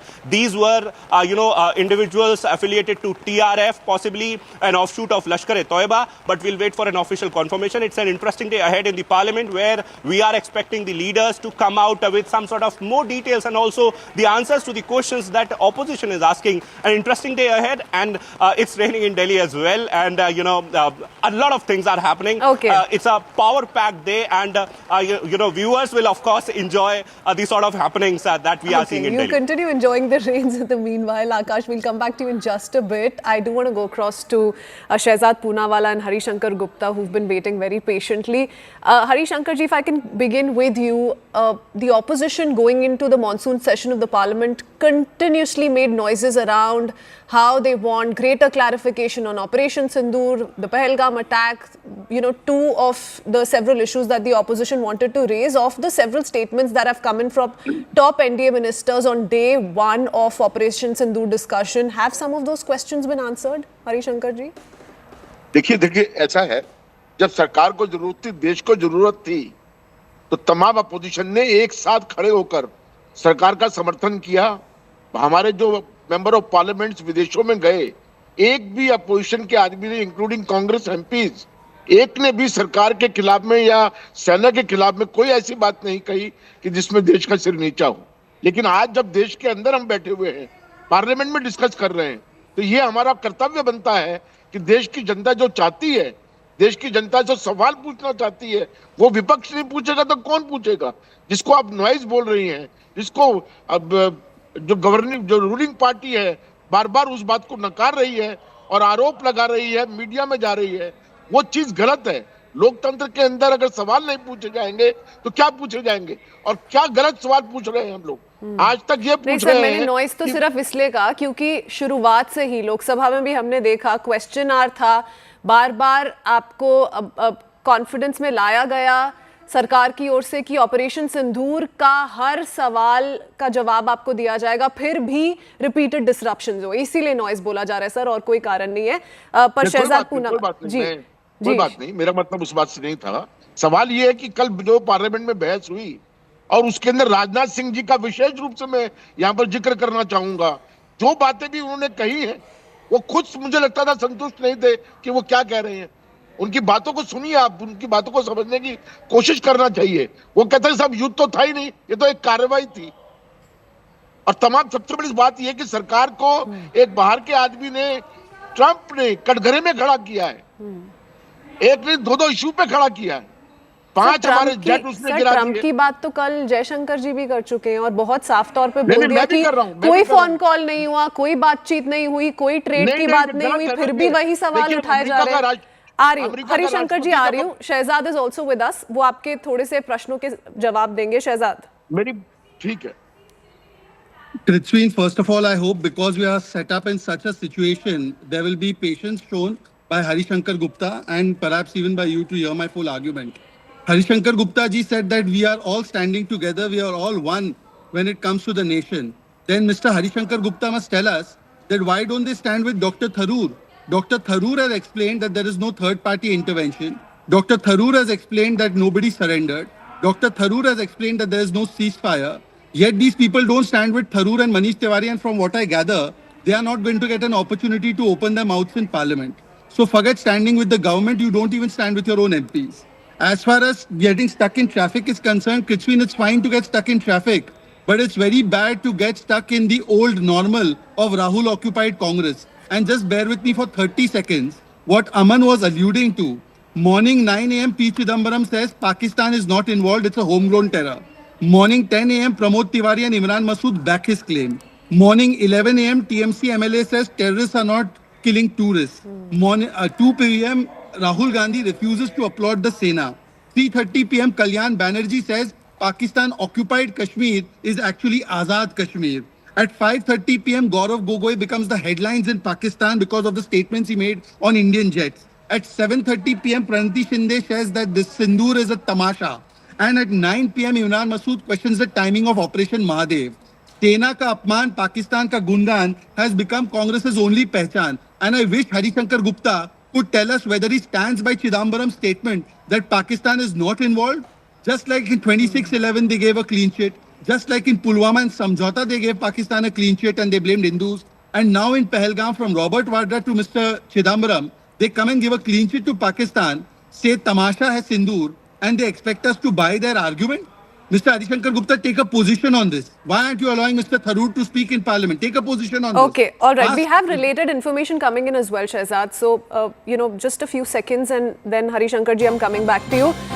As both Congress MP Manish Tiwari and Shashi Tharoor are unlikely to speak in the Parliament during the Operation Sindoor debate, now comes a cryptic post by Manish Tiwari. He's put out a post in the form of a poem and he's spoken of how Bharat ki baat, he's spoken of nation first message, and one of the lines, Harishankar ji, and you can come in on this, of Manish Tiwari is Bharat ka rehne wala hu, Bharat ki baat sunata hu. Pallavi Ghosh is with us as well. Pallavi, can you quickly just decode this for us? So we very clearly, like Shashi Tharoor is putting forward the point of view, Christine, that it is nation first, party can come later. Remember, Shashi Tharoor, while he was speaking to a crowd of students in Kochi, had been asked this question about how he was a loggerhead with his party. He said, I would put the nation first and party and all other affiliations can come later. Hadn't gone down very well with the Congress. In fact, one of the main reasons, and this is what we broke early this morning, is that sources close to his office had also told us that when he was reached out very late by the Congress, he told them that there's a whip on me and you would expect me to toe the Congress line, and that Congress line would be to criticize the government, and I don't want to criticize because I think Operation Sindoor has been successful. I think this is the same stand of Manish Tiwari. But what is also very interesting is that Manish had sent out an email around 4 days back where he had requested that he should be given time to speak. And he has not been allotted that time. No one even bothered to respond to him. So that's the reason why he's come out with this cryptic tweet today where he says, Bharat ki baat sunata hu. That is nation first. For me, the nation comes first. I stand by the country on Operation Sindoor. Party loyalties, party whip, those things have become secondary to it. Okay, let's rewind a bit. Pallavi, stay on with us before we go across to our guests. Payal Mehta is with us on the broadcast as well. Payal, very interesting that Manish Tiwari has actually taken a screenshot of one of the articles that say, and it's been quoted here, spoke in favor of the government. Why Congress benched Shashi Tharoor, Manish Tiwari during Operation Sindoor debate. So while he's responded in this poetic form, it's very clear who he's trying to send out a message to. Let's rewind a little bit and go back to the statements that have been made by these two leaders that are being sensed or seen as pro-government, which essentially the BJP says the opposition has a problem with. If sources are to be believed, then Manish Tiwari and of course Shashi Tharoor have no love lost for the BJP. They basically went on that delegation saying that they represent Team India. They have been very, very critical, especially Manish Tiwari has been extremely critical of government policies, and there's no doubt whatsoever. Remember, Manish Tiwari comes in from a family, Kritswin, where his father has been martyred, his father has been killed by terrorists, so his sentiments have been extremely, extremely important in that respect as well. These are the two leaders that the Congress party insulted in the first place by not naming them to be part of the delegation. Shashi Tharoor, when he decided to go ahead with the delegation, he was called all kind of names. There were all kind of memes that were made saying the bird is yet to fly, or whatever is yet to fly as well. Who is the Congress party trying to do disservice to is what the question that the BJP is really asking. So we have to just wait and see how this really pans out, because in any case, the BJP has been saying yesterday that after demanding so much that we should have a discussion on Operation Sindoor, we need clarification on China, we need clarification on what happened in Donald Trump. For most part of the debate, especially when Dr. Jaishankar was speaking, the leader of the opposition, Mr. Rahul Gandhi, was gayab. He was not there. That is something which the BJP is likely to pick up even today, saying that you are all you're all in terms of a renter cause. You don't have seriousness on any other issue as well. The leader of the opposition is meant to be sitting throughout the entire debate. I remember very clearly, and Pallavi will resonate with what I'm saying. Now, Adhir Ranjan Chaudhary, probably barring a couple of breaks, would never get up from his seat, would always be present, irrespective whether there was a Jaishankar speaking or somebody else, from a smaller party was speaking. It is a job of the LOP to sit in the house, to hear from what everybody else is saying, much like, he should have actually taken a little bit of an inspiration. Yesterday, 2 o'clock the debate began, between, and 1 o'clock in the night is when the debate got over. All of us left then. And it was only then that the Home Minister really left from the House, and he left from Parliament, because he said, I don't know about the opposition parties, but for us, this is not a jovial matter. It is a very, very serious issue. It is a very, very serious debate, because people of the entire country are watching, especially those people who have lost their loved ones, and for them, a closure is very important. They need to know what is happening as far as the investigation is concerned. They need to know what we have, done to teach Pakistan a lesson. So it's a very, very serious issue when you have the number two in the entire system sitting up, watching and listening to the debate. And mind you, Mr. Amit Shah is scheduled to speak at 12 o'clock. So it's not that he won't have any other work when he goes back. He will be expected to be back in Parliament at around 10:30 for sure.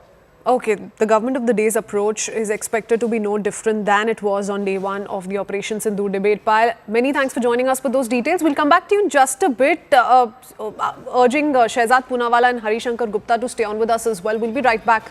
Need to quickly take a mandatory commercial break.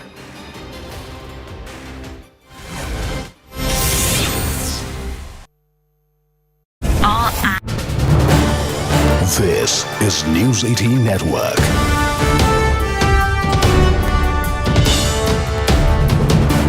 India's largest news network.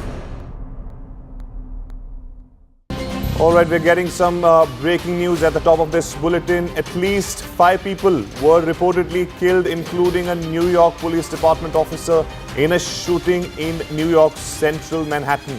The shooting took place at a skyscraper in a crowded part of Midtown Manhattan. According to NYPD, the shooter has also been neutralized. All right, my colleague Akanksha Swaroop is with us on the phone line, who's tracking this story. Akanksha, do we have any information or any affiliation of this shooter? Right. Very good morning to you, Arun, and all our viewers. And what we do know that they have been able to, and by they I mean the NYPD, which is also being assisted by the FBI New York agents, has tentatively identified the gunman as a 27-year-old from Las Vegas. And he died from what is believed to be a self-inflicted injury, and has been identified as a 27-year-old from Las Vegas. Chilling photographs of him have surfaced on social media, where he can be seen entering this massive skyscraper, which is over 600 feet tall, houses several corporate houses like even Blackstone. And you can see, as you rightly highlighted, this man entering the building in a bulletproof jacket, even a tall sort of frame he's got. He's also carrying a rifle in his hands. But what's even shocking is that he's managed to kill at least 5 people. That also includes a New York police official. The shooting occurred at the skyscraper located at Park Avenue, and as I've highlighted, it includes several corporate offices. That also includes the National Football League's office, Arun, even Blackstone. And the police have shared the photo of this gunman walking inside the building carrying this long rifle. And at least 5 people have been dead. And even though the shooter has been neutralized, they are still counting. Perhaps the death toll could could rise further. And in fact, unfortunately, even an NYPD officer lost his life during this entire shootout. He, in fact, even shot back at the shooter. And we've already seen how the FBI Deputy Dan Bongino took to X to warn everyone when it was an active scene of crime. The New York City mayor also, Eric Adams, in a video on X, asked people who are in the building to remain there, and that law enforcement was conducting a floor-by-floor search of the entire corporate building, which we believe is still sealed at the moment.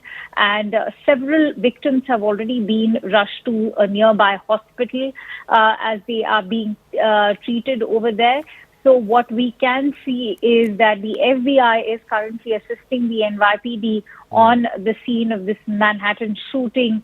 And it's extremely shocking how this has happened, say, in a high-profile locality like Park Avenue in Manhattan, which happens to be a hub of various corporate houses, Arun. And even the Attorney General, Pam Bondi, took to social media and announced that she has set up a command post to assist with the shooting in New York City. Important to highlight that it comes at a time when we are all witnessing almost daily shootouts in the entire United States. Gun violence is very much on the rise, and the current administration of the US president is also being blamed for it because he is somebody who's standing up for gun rights and the gun lobby in the United States. In fact, there's also been a shootout in Nevada as we speak. So we are seeing gun violence on the rise. Several Democrat states, and remember, this is a shooting that has taken place in New York City, which, as we all know, is a Democrat stronghold. And several Democrats have been talking about how the New York Supreme Court has been doing away with rights to carry guns on public locations, and they're seeing that now the rulings that have been coming are in favor of the gun lobby, which is really not going to fare well for the American citizens. We'll have to see if Donald Trump really takes an active stance with regards to the rising gun violence in the United States. Gun culture in the United States is something which is being criticized. There have been debates on that front. Thank you so much, Kangsha, for putting this story into perspective. Now, let's take you to CNN to get the latest on this story. Second floor, 33rd floor. But meanwhile, they have to clear literally every office because there are people who may have run without their phone or any access to further updates, who are barricaded in closets or rooms, or hiding under desks, or locked inside someplace where they now, can't get out. But they're gonna clear that whole building, so that's going to take time. In the meantime, they're looking at those spaces. The NFL in that building is on the 5th floor, where he was on the 32nd floor, where there's a public meeting room. Was there an event going on in that public space? Was that somewhere that he was deliberately trying to get to? And then there is the fact that... Welcome back. Thanks for staying tuned. It's day 2 of the Operation Sindoor debate in the Parliament. Rajya Sabha will see Raksha Mantri Rajnath Singh give details of Operation Sindoor. In the meanwhile, Mallikarjun Kharge will be leading the opposition charge. As for Lok Sabha, The Home Minister is slated to speak close to noon, and the Prime Minister will also be speaking in Lok Sabha close to 7 p.m. I do have with me on the broadcast Shehzad Poonawala and Harishankar Gupta. Shehzad, you had a question for Harishankar Gupta. Harishankar जी बताइए हमें, मनीष तिवारी भी social media पे एक screenshot post करके उन्होंने कहा है कि है प्रीत जहाँ की रीत सदा मैं गीत वहाँ के गाता हूँ, भारत का रहने वाला हूँ, भारत की बात सुनाता हूँ. क्यों ऐसी मैसेजिंग कर रहे हैं मनीष तिवारी? क्यों इतने नाखुश हैं कई लोग जो भारत को रिप्रेजेंट करे बाहर और भारत का संदेश दुनिया तक पहुंचा के आए, और क्यों उनको लोकसभा में बोलने की इजाजत नहीं मिल रही है? सर देखिए, मैं बात बहुत स्पष्ट रूप से करना चाहता हूँ.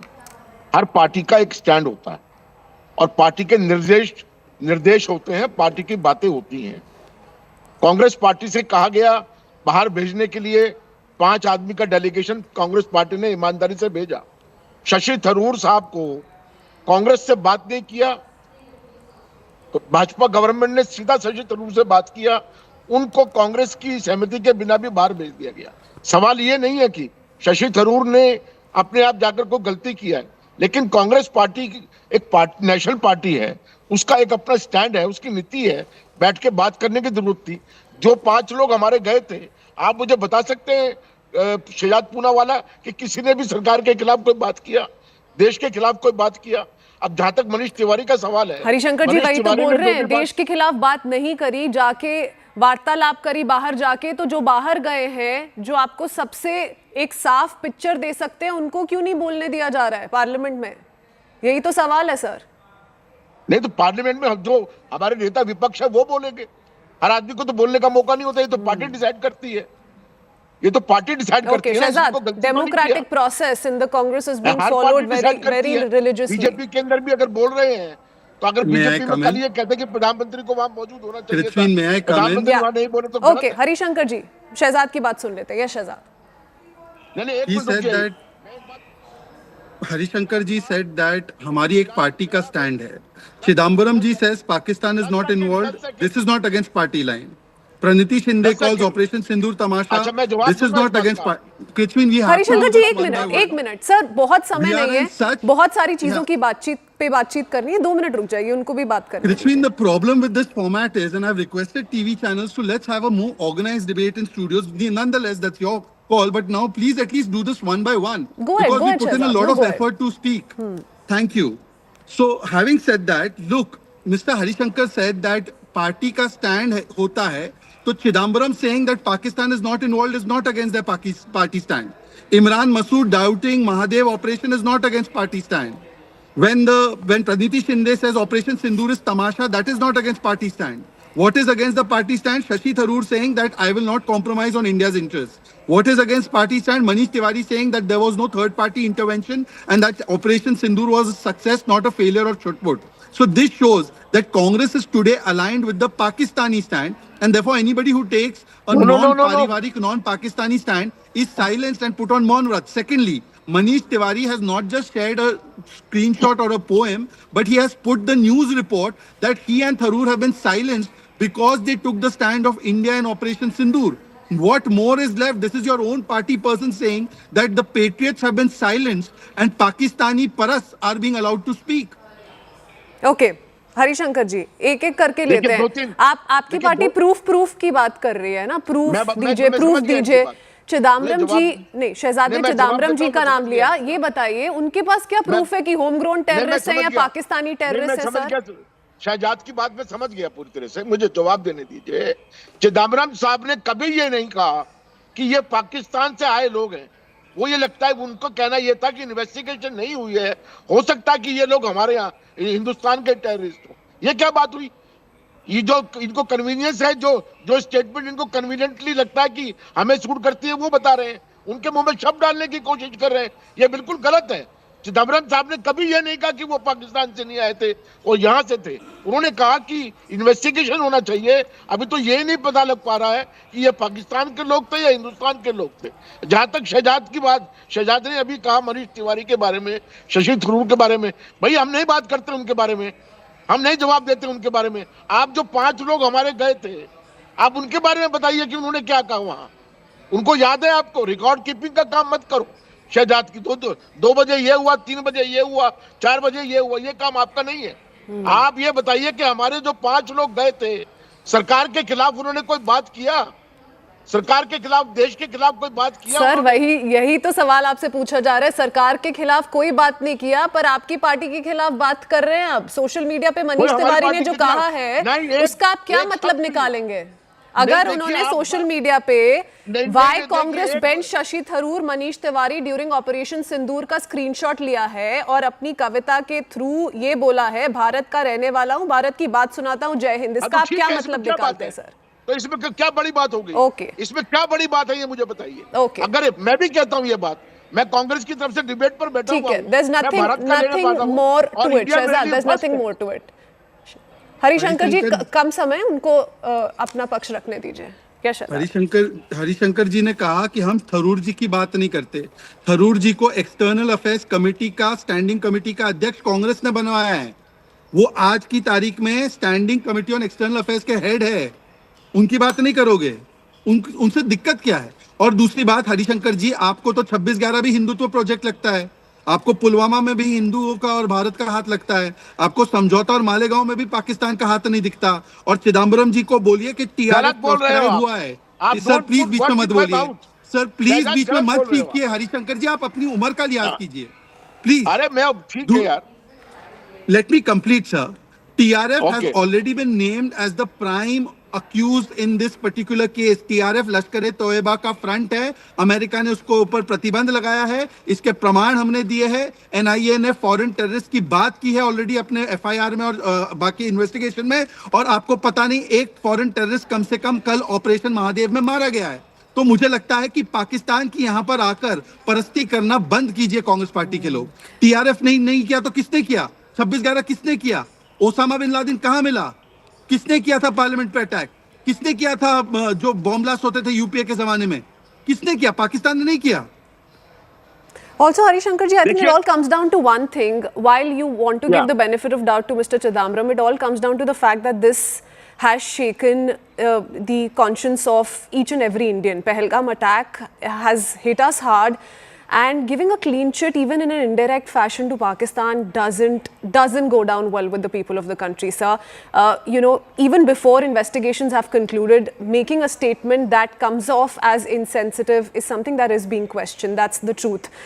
No matter what we want to believe in or we want to say this morning. Thank you so much, Shehzad and Harishankar ji, for joining us. That's all the time we could afford for this. We will keep coming back to the both of you all through the day. For now, let's talk about the other update we're tracking from Jammu and Kashmir. After over 3 months, security forces have hunted down one of the attackers of Pahalgam terror strike, where 26 civilians were shot dead in the Baisaran Valley. On the 22nd April, the security forces have avenged the attack by killing Hashim Musa, alias Musa Suleiman, in an encounter near Srinagar, along with 2 other terrorists.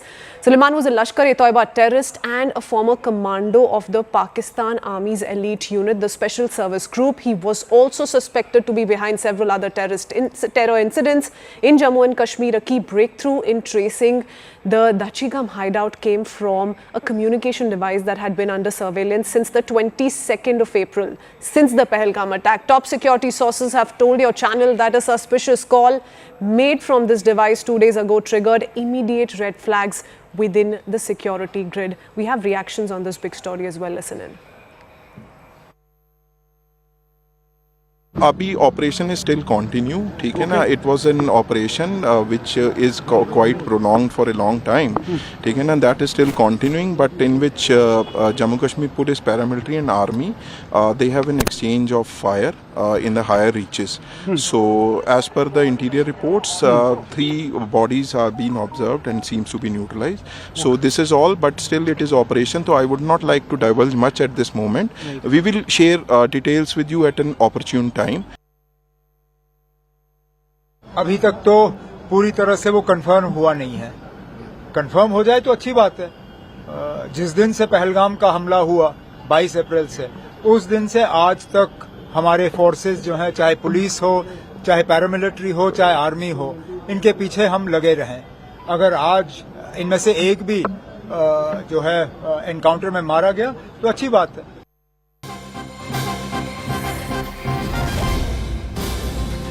All right, speaking of the identities of the other two terrorists who've been neutralized in the encounter, police sources revealed that overground workers, OGWs, Parvez and Bashir, have been brought to Srinagar to identify the slain terrorists. Parvez and Bashir were detained after the Pahalgam attack. To piece this together, Arunima joins us with more details. Arunima, tell us the role that these two individuals are playing now in identifying the two that were neutralized in Operation Mahadev.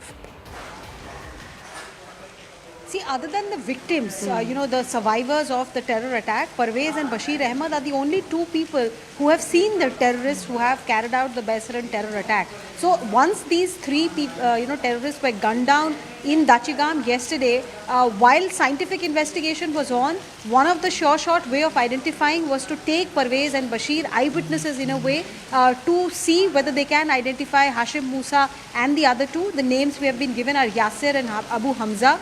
So these two they were in NIA custody. They were arrested for harboring these terrorists. Parvez and Bashir allegedly provided food and other help to these three terrorists who had gone to Baisaran on 22nd of April. So around 20th of April, the trio had come to Parvez and Bashir's house, taken food and also ration, spices, cereals, etc. So now yesterday, a team of Jammu and Kashmir police, that's what I learned from sources, they trekked up to 8 hours, because this particular area where the terrorists were hiding is between the Mahadev Ridge and the Zabran Ridge. It's a very arduous walk, and 8 hours of trek later, the bodies have been brought down. So now Parvez and Bashir will be shown the bodies and asked to identify, and if the identification is 100%, if the agencies are convinced with what Parvez and Bashir tell them, and also with the other scientific and technical evidence gathering process that is being carried out, then perhaps they will come out on record and confirm that the Pahalgam mastermind, at least Hashim Musa, has been brought to justice. We're not very sure yet whether Abu Hamza and Yasir played a role in Pahalgam as well, but they're definitely Lashkar-e-Toiba members. Okay, Arunima, stay on with us. Going across to Ishan Vani, and then we'll take in a quick word from Akash Sharma as well. Ishan, tell us a little bit about Operation Mahadev and the current status really. What's really going on there? Well, the combing operation is still on since it's a densely forested area. That's why the forces don't want to leave any location around that particular area, which goes without being checked. Because yesterday there was some chatter from the security forces that there's a possibility of one or two more being trapped in the vicinity, and because of that fact, they are trying to check thoroughly the area. Though the input was just about 3 of them, their movement and the satellite phone signal, and particularly the signals that were picked up from the area, had precise input about presence of 3 of them, but the possibility of others could not be ruled out, and that's why a large-scale operation is still underway.